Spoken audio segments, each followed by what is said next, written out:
Hola, muy buenas tardes. Bienvenidos a la Facultad de Ciencias de la Documentación. Mi nombre, como ya pueden ver ustedes, es José Luis Gonzalo, soy el decano de esta facultad y me alegro mucho de estar en este acto de presentación del libro de don Juan de la Barreda. Y además es un acto de presentación que empieza muy bien. Y no digo que empieza muy bien porque al llegar vemos copas de vino, etcétera, etcétera. No me refiero a eso, que será que acabará muy bien, sino que empieza muy bien porque es de estos actos en los que no tenemos que esperar unos minutos, a veces muy largos, para que la sala se llene de público. Este no es el caso, es más, es prioritario empezar pronto para que todos nosotros podamos disfrutar de la presentación de este magnífico libro.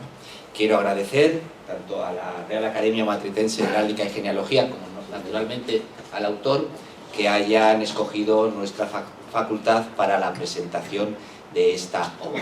Yo a continuación voy a ir dando la palabra a las personas que me acompañan en la mesa y que les van a ilustrar y presentar los contenidos de esta obra con mucho más detalle. Tiene en primer lugar la palabra don Ernesto Fernández Sesta. Ernesto, cuando quieras. Muchas gracias, José Luis. Disculpa un poco la ronquera, pero es el tiempo que nos toca vivir. Lo primero que quiero es agradecer al autor de esta obra, Juan de la Barreda y Acedo Rico, por haber pedido a la Real Academia que hiciese la bondad que la tuvo con nosotros de presentar esta obra, porque es una de las distintas obras de Juan, de las obras genealógicas, y esta quizá es casi un colofón de las obras que ha hecho hasta ahora en estos dos tomos estupendos dedicados a las casas de los grandes de España en Ciudad Real, lleno además de preciosas fotografías, de unos cuadros genealógicos sensacionales y con muchísimos escudos que, lógicamente, como director de la Real Academia Matritense no tengo más remedio que agradecer. Quiero ser muy breve porque lo importante aquí va a ser cuando leer, pero antes, lógicamente, también es interesante escuchar al prologuista de la obra, mi compañero y además académico de número de la Academia de la Historia, don Jaime de Salazar y Hacha, que tiene bastante más experiencia y conocimientos que yo para poder hablar de esta obra. Vuelvo a decir que agradezco muchísimo a Juan que nos haya hecho el honor a nosotros de que presentemos, la Real Academia sea la que promueva la presentación de este libro, y a todos ustedes por haber querido acompañarle y acompañarnos en este acto. Muchas gracias.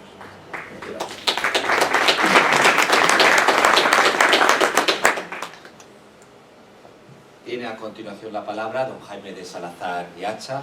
Don Jaime, cuando quieras. Muchas gracias. En primer lugar, quiero agradecer a los organizadores del acto de haber contado conmigo. Ya sé que no es por mi categoría personal, sino por ser el prologuista del libro. Han pensado, este se lo sabe, y por lo tanto puede hablar más rato, porque la verdad es que han hablado muy poquito los dos que me han precedido, y si éramos 4 y calculamos el tiempo que vamos a hablar, pues me han dejado un poquito vendido. Pero bien, suele ser costumbre, al presentar un libro, el comenzar por la presentación del autor.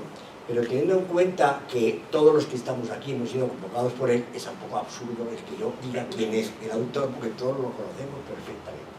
Luego hablaré alguna cosa más de alguna de sus habilidades que son menos conocidas de la gente. También tengo que decir que no es la primera vez que participo en una cuestión de este estilo provocada por Juan de la Barreda. No sé si se acordará él, pero hace ya muchos años, concretamente el 5 de mayo de 2004, participé en una mesa redonda celebrada en la librería Marcial Pons sobre la genealogía en el mundo actual. Y entonces aproveché precisamente para hacer un... ¿Te acuerdas? En la que me referí en extenso al autor y a su obra de entonces más reciente, que era Viejas familias de Alcalá de Henares. Fue este nuestro primer contacto, digamos, profesional, continuado con varios otros.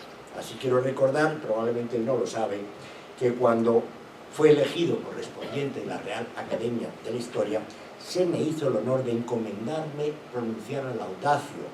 Ese día don Faustino, que era el que quería presentar, estaba enfermo.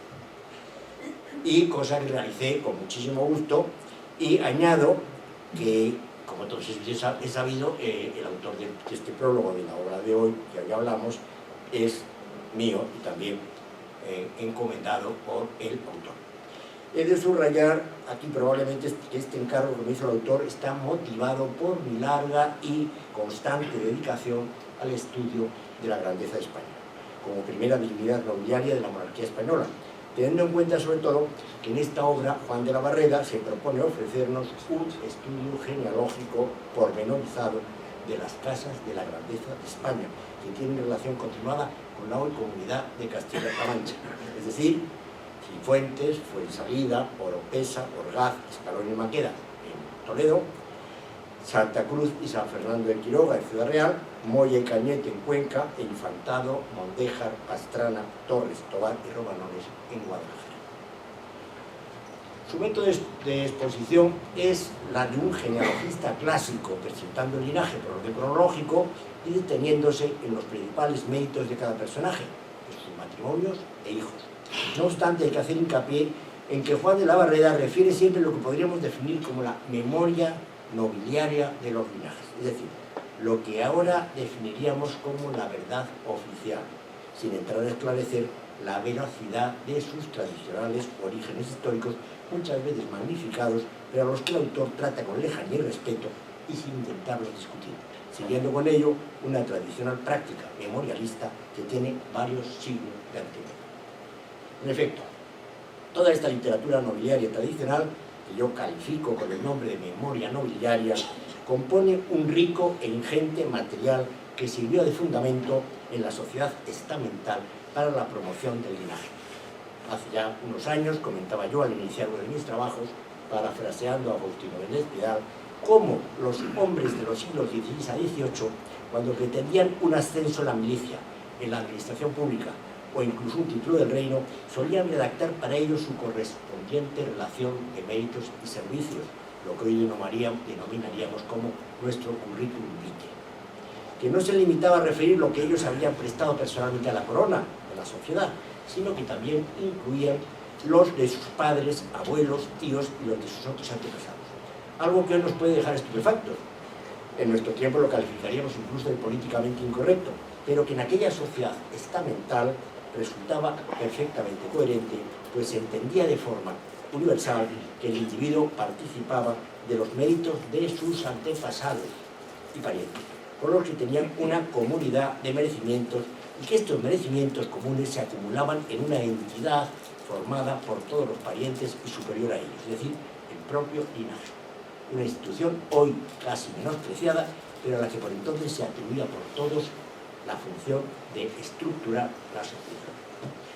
No nos debe, por tanto, sorprender cuando estudiamos a un personaje o familia del antiguo régimen, y cuando los historiadores hablamos del antiguo régimen no nos referimos a los 40 años posteriores a la guerra civil, sino a la monarquía absoluta. La existencia de estos memoriales que referían detenidamente los orígenes de un linaje y sus lazos de sangre, pues ellos eran entonces decisivos para situar en aquel tiempo a cada hombre en el lugar que ocupaba en aquella sociedad estamental, subrayo de estamental. Naturalmente, no todo lo que se expresaba en aquellos memoriales era cierto, especialmente en lo referido a los antiguos orígenes, pero nada de lo expresado en ellos ha de ser desdeñado, porque ayuda a explicar muchos de los comportamientos, actitudes y decisiones políticas de los personajes de aquella época concreta. Naturalmente, el autor no se queda solo en lo expresado en los memoriales y probanzas, sino que los enriquece con la aportación de multitud de otros datos históricos y sociales, encontrados a lo largo de los años en los documentos durantes del Archivo Histórico Nacional, especialmente en la sección de órdenes, en la Real Chancillería de Granada y Valladolid, en el Ministerio de Justicia, el Archivo de la Marina y en otros muchos archivos eclesiásticos y civiles. Nos ofrece, por tanto, un trabajo de gran interés, en el que queremos destacar sus páginas dedicadas a los Acedo Rico, condes de la Cañada, escritas con escrupulosidad y aportando referencias y documentos a este señor Proveche. Digo quién es, no quiero saber. Sánchez, Pedro Sánchez. Bueno, perdón por esta intervención, esta broma, pero el culpable es el teléfono. Escritas con escrupulosidad y aportando referencias y documentos inéditos que hacen este trabajo, me refiero al de la Barreda, inmejorable y digno de nuestra más efusiva felicitación. Aparte de lo ya expresado, también conviene decir que don Juan de la Barreda Cedorico no es solamente un investigador genealógico, sino es un destacado profesional. Su vida le ha llevado al ejercicio de la abogacía durante más de 40 años en el Colegio de Abogados de Madrid, participando en centenares de procesos judiciales. Durante este tiempo ha desarrollado asimismo una intensa labor empresarial como viticultor, con una gran actividad exportadora que le ha llevado a estar presente en muchos países del mundo. Esta constante actividad no se ha limitado únicamente a la averiguación de los datos históricos de su interés, sino que le ha movido tras su jubilación a plasmarnos en la publicación de varios trabajos. La palabra trabajo me parece demasiado modesta, porque son verdaderos compendios enormes y de miles de páginas, impecablemente editados con elegantes árboles genealógicos producidos por su propia mano, y así han visto la luz a lo largo de los últimos 20 años sus obras: La Casa de Barreda en Cantabria, Santander 2001, Viejas Familias de Alcalá de Henares, Madrid 2003, Viejos Linajes de Ciudad Real 2007, Viejos Linajes del Noroeste de Murcia, Madrid 2011, y en 2 volúmenes, Viejos Linajes de la Mancha Alta, Madrid 2015. En resumen, miles de páginas que han venido a marcar un hito que hace que podamos hablar de un antes y un después en el campo de la historiografía genealógica de su región. Su conocimiento de la nobleza y de sus procedimientos de prueba le llevaron a desempeñar entre 1974 y 1979 el cargo de fiscal de la Asamblea Española de la Orden de Malta, cargo en el que luego yo te he sucedido, donde había ingresado muy joven como caballero de honor y devoción en 1963. Luego, más modernamente, ha sido también fiscal de la Orden de Santiago y miembro del Real Consejo de las Órdenes durante la presidencia del Conde de Barcelona. Toda esta actividad cultural le llevó a ser elegido el 13 de julio de 2016 correspondiente de la Real Academia Matritense de la Genealogía, y al año siguiente el mismo grado de correspondiente en la Real Academia de Historia, cosa que ya había yo mencionado antes, que tuve el honor de hacer su presentación. Termino ya con este colofón. Nos encontramos con una obra genealógica de estilo clásico, pero de gran modernidad, por su seriedad documental, su conocimiento de las fuentes y de la bibliografía, así como por la inclusión de unas ilustraciones heráldicas todo color y de numerosas fotografías que dan a la obra una mayor amenidad. Sobre todo, para mí es invidiable, con unos magníficos árboles genealógicos manuscritos realizados por el mismo autor. Yo cuando los veo me digo, verdaderamente qué trabajo, es que buena letra, qué bien, y qué buena organización, porque verdaderamente yo soy incapaz de verlo, lo reconozco. En realidad, con un autor que quiero destacar de modo manifiesto. En suma, se trata de una obra cuyo afán detallista y meticuloso la sitúan en la primera fila de la literatura genealógica. Muchas gracias.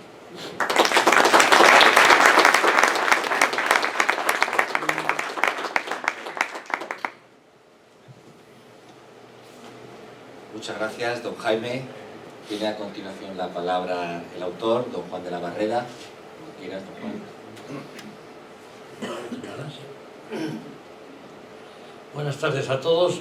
En primer lugar, agradezco profundamente su presencia a nuestro anfitrión, el decano de la Facultad de Ciencias de la Documentación, don José Luis Gonzalo Sánchez Melero, al director de la Real Academia Matritense de Heráldica y Genealogía, don Ernesto Fernández Sesta y Vázquez, y al profesor y académico de la Real Academia de la Historia, don Jaime Salazar y Hacha, por sus amables palabras en esta presentación, de las que personalmente considero que no soy digno.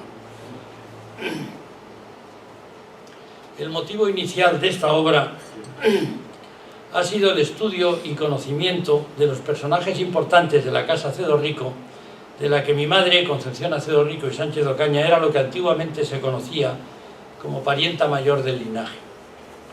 No pensó que llegaría a ser cabeza de dicho linaje y heredera del título y grandeza que lo sustenta. Tenía 2 hermanos varones mayores, Juan, 1 año mayor que ella, que murió con 23 años, y otro mucho menor, Rafael, que murió con 52 años.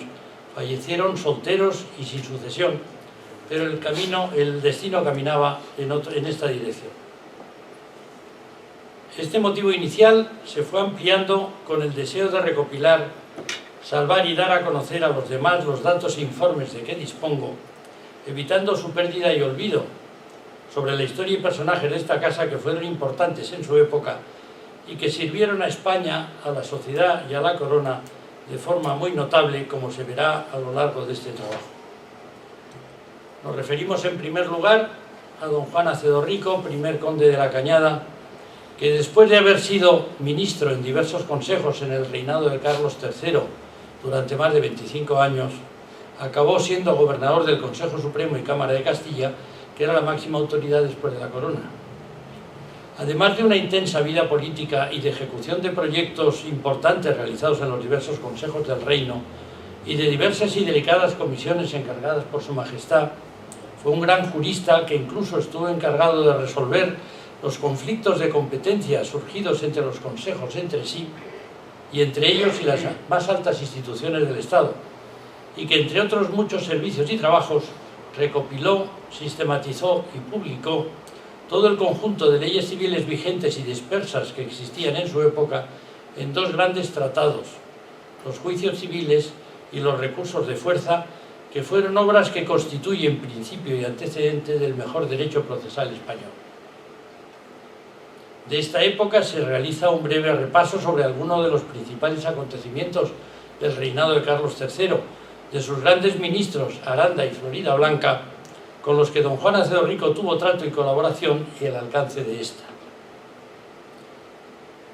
También nos referimos de forma especial a don Rafael Acedo Rico y Amat, sexto conde de la Cañada, Grande de España, que participó activamente en las dos guerras carlistas y que tuvo una actuación decisiva en la conclusión de la segunda, en la que era teniente general de los Reales Ejércitos, siendo sucesivamente capitán general de Castilla la Vieja, de Navarra y de Extremadura, y que ayudó activamente, junto con los capitanes generales Martínez Campos y el Marqués del Duero, a la restauración de la monarquía en la persona de don Alfonso XII. Posteriormente tuvo una presencia importante en la nueva reorganización del ejército, ocupando de forma sucesiva los cargos de director general de Infantería, de Caballería, de Artillería y de Estado Mayor, y director de la Guardia Civil.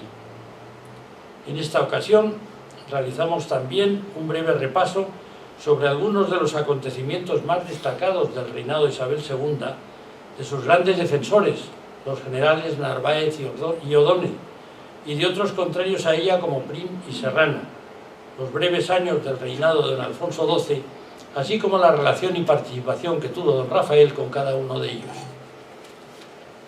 Son muchos los datos que se aportan en este trabajo, pero son muchos más los que desconozco y que serían necesarios para una completa biografía de dichos personajes.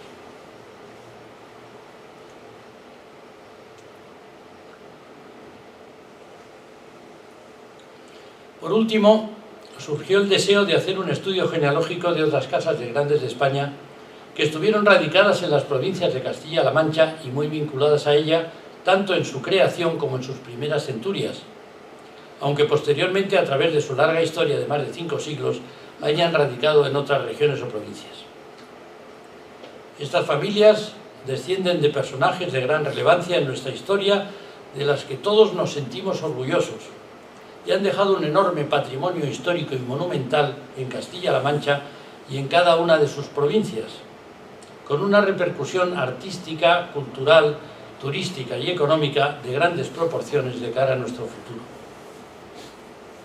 Como muestra de lo dicho, podemos citar los castillos y palacios declarados en su mayor parte monumentos históricos de carácter nacional, construidos y vividos durante siglos por estas familias, aunque ahora en su mayor parte hayan salido de ellas, así como los conventos, monasterios y fundaciones vinculados a las mismas.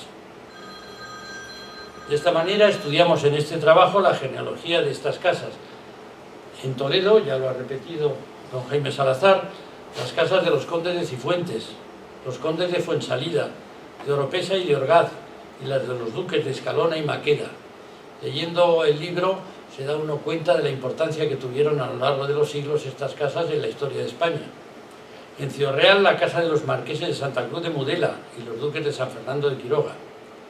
En el campo de Montiel se estudia la sucesión de don Rodrigo Manrique, maestre de Santiago, y el conde de Paredes, fallecido en Ocaña, y la descendencia de su hijo, Jorge Manrique, señor de Belmontejo, con sucesión en la casa de los marqueses de Jabalquinto. En Cuenca, las casas de los marqueses de Moya y de Cañete. Y en Guadalajara, las casas de los duques del Infantado, marqueses de Mondéjar y duques de Pastrana, los marqueses de Villamejor, que dieron lugar en su sucesión a los duques de las Torres, de Tobar y condes de Romanones. Al igual que en el caso anterior, lamento si he podido omitir alguna otra casa importante, pero ello ha excedido realmente de los límites de mi tiempo y de mis posibilidades.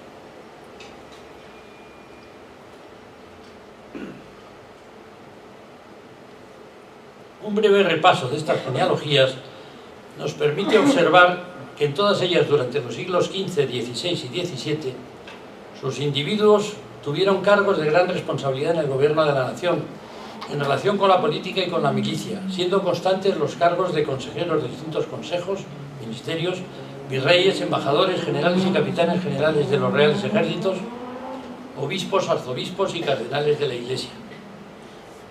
Durante estos siglos, España era la mayor potencia en el mundo y tenía un gran imperio, en Europa y en América. A estos personajes se debe en gran medida su aportación y ayuda a la construcción del mismo y posteriormente a su gobernación durante los 3 siglos siguientes. A finales del siglo XVII y principios del XVIII, algunas de estas casas sufrieron una gran conmoción con el advenimiento de la Casa de Borbón, pues se habían pasado varias generaciones luchando contra Francia, que había sido hasta entonces la principal rival y enemiga de España, y siguieron al pretendiente de la Casa de Austria, ignorando el testamento del rey Carlos II y las normas de sucesión de la corona española. Por ello, tras la derrota del pretendiente austriaco, algunos de sus titulares fueron desterrados y sus bienes confiscados. Posteriormente, en su mayoría por el Tratado de Viena, ellos o sus hijos fueron perdonados y regresaron a España, pero ya sus casas no volvieron a tener la situación económica y el esplendor que habían tenido hasta ese momento. Con el advenimiento de la Casa de Borbón se desarrolló una nueva nobleza basada en la virtud y el mérito, como señalaba el lema de la Orden de Carlos III como requisito para su concesión, que se formó con personajes que habían sido grandes servidores del Estado, ministros, consejeros, altos funcionarios de la universidad y de la magistratura y grandes militares, que fueron escribiendo también de forma brillante las nuevas páginas de la historia de España. Durante el siglo XVIII, España seguía siendo una gran potencia en el concierto de las naciones, que controlaba y gobernaba más de 20 millones de kilómetros cuadrados, gobernaba bien las colonias y virreinatos e intentaba modernizar el país y alcanzar un progreso en todos los ámbitos de la sociedad, de acuerdo con las mejores ideas avanzadas de la época para la mejor transformación de la misma. La derrota heroica de Trafalgar en 1804, la pérdida de las colonias americanas 1812 a 1822, la guerra de independencia contra la invasión francesa 1808 a 1814, las guerras carlistas 1833-1874, verdaderas guerras civiles entre españoles, el cambio de dinastía en 1869 y la triste experiencia de la Primera República en 1871 a 1873, hacen que el siglo XIX sea una época en la que el Imperio español se fue deshaciendo poco a poco como consecuencia de los errores cometidos por muchos de los españoles de esta época y muy especialmente por sus gobernantes. No obstante, en dicho siglo surgieron también grandes figuras que evitaron daños mayores y pusieron las bases para la unidad del país y para un resurgimiento posterior de nuestra nación. Sobre el siglo XX omito expresar todo juicio de valor, dado que sin duda, por su cercanía, cada uno de nosotros tiene su propio criterio. Aquí el calendario habla por sí solo.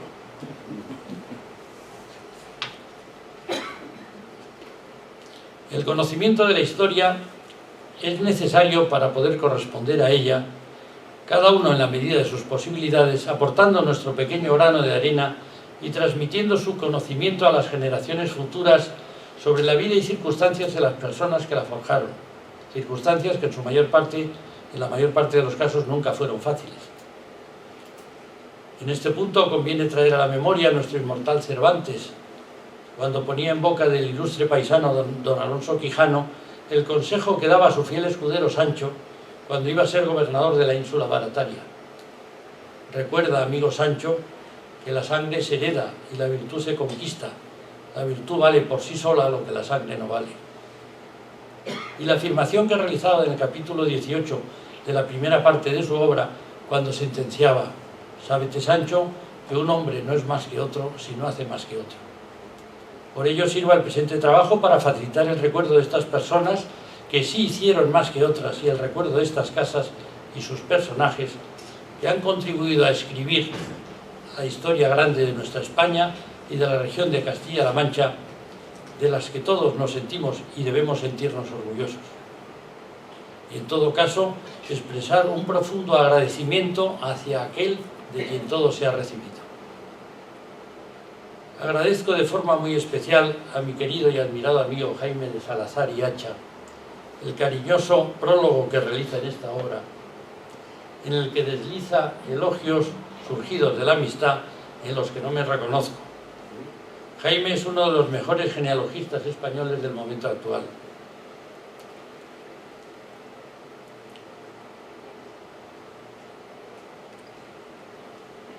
Pero con independencia de las inmerecidas referencias personales, realiza como buen y destacado miembro de la Real Academia de la Historia una descripción y relato totalmente acertado de lo que fue y significó el concepto del linaje a lo largo de los siglos en los que España se afianzó como imperio y como primera potencia de Occidente. Evidentemente, este concepto pertenece al pasado, pero desde mi punto de vista es útil para el futuro siempre que tengamos en cuenta que no hemos hecho ningún mérito para descender de dichas personas y que los méritos en su caso fueron de ellos y no nuestros. También es útil conocer los detalles y circunstancias de sus vidas y sacar conclusiones para las nuestras y para los nuevos tiempos que nos ha tocado vivir. Quiero agradecer su colaboración a Manuel Ladrón de Guevara, cuya aportación a la investigación actual supera cualquier comentario y es de todos conocida. A Manuel Pardo de Vera, la colección de escudos de Casas de Grandes de España que se incorporan a este trabajo, y a Julio Jiménez de Arechaga, joven y gran investigador, las imágenes de personajes y monumentos que se recogen en el mismo. Por último, ruego a los asistentes que pasemos a tomar una copa de uno de los buenos vinos de Torre de Barreda, de la tierra de Castilla, que hay en nuestra región de Castilla-La Mancha, acompañado de otros buenos productos a la misma. También quiero comentaros que si alguno tiene quiere alguna precisión sobre los temas que se tratan en el libro, pues que quedo a vuestra disposición para hacer la aclaración que yo pueda realizar.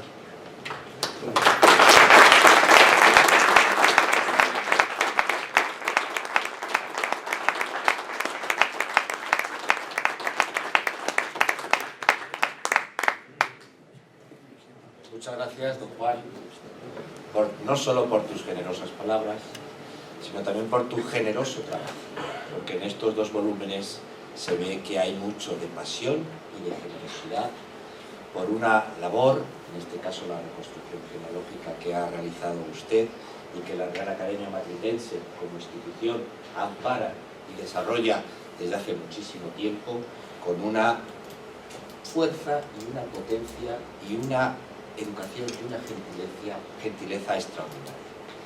Como saben ustedes, yo llevo mucho tiempo aquí recibiéndoles en esta casa, en la Facultad de Ciencias de la Documentación, y es siempre un motivo de alegría y de enorme satisfacción ver el enorme trabajo que ustedes realizan. Soy historiador, esta es una Facultad de Ciencias de la Documentación y la genealogía es una de las formas más bellas de construir historia de personas, de construir historias de una sociedad y de un país. Porque la historia la hacen personas. Las obras también las hacen personas. En este caso, esta obra es la que usted, tú, si me lo permites, nos has regalado hoy y nos has regalado a todos nosotros. Y siempre con una generosidad no solo intelectual, sino que, como él acaba de decir, también es una generosidad personal por la que nos invita a probar una buena cata de los vinos que ha traído hoy a nuestra facultad. Invita a él, lo invito yo. Así que las gracias hay que dárselas a él. Enhorabuena, muchas gracias. Vamos a pasar al vino.